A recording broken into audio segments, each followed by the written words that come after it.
Sa Antipolo naman, 2 bahay ang napinsala matapos gumuho ang lupa dahil pa rin sa pag-ulan. Pinalilikas na ng mga otoridad ang mga nakatira sa apektadong lugar, pero ang ilan sa kanila ay ayaw pang umalis. Nakatutok si John Consulta.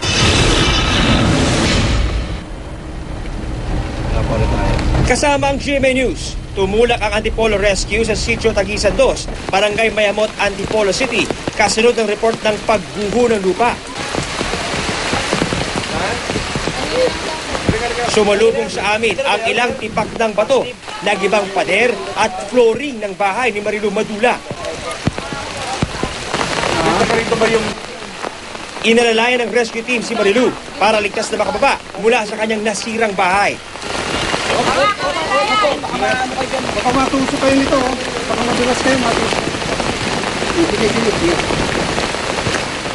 Kwento ng kapitbahay ng si Feliciana Albania. Naglalakad siya mag-aalas 4 ng madaling araw nang bigla na lang daw kumuho ang isang bahagi ng lupang kinatitirikan ng bahay ni Marilu. Basta yung matinding lakas ng ulan nung mag-aalas 4, yan ang bumagsak. Muntik pa nga kumaano nung bakal. Problemado ngayon si Marilu dahil wala raw silang malilipatang mag-iina. Sana tulungan nyo lang ako dito kahit konti sa may paggawa ng bahay ko. Nang may matera naman kami. Sunod na tinungo ng rescue team ang bahay ni Gilberto Arizala. Ayon kay Gilberto, mag-aalas 2 ng madaling araw kanina nang bigla raw siyang makarinig ng kakaibang tunog sa likuran ng kanilang bahay at ilang saglit lang. Ipagtayo ko, yun na pala, oh.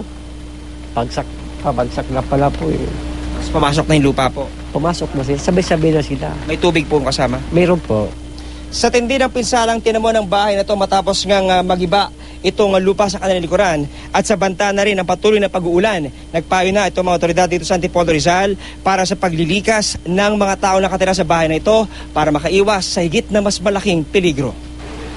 Bukod kina Marilu at Gilberto, inirekomenda rin ng PDRRMC ang evacuation sa iba pang pamilya sa bahaging ito ng Sitio Taguisan 2. Lubha kasing mapanganib ang sitwasyon. Medyo peligro, masyadong malambot yung lupa na natitirikan ng kanilang mga bahay. Rekomendasyon ko na hindi na dapat tiran itong lugar na to. Itong lugar mismo ng pangyayari ito. Ang ilang residente agad tumalima sa direktiba ng mga otoridad.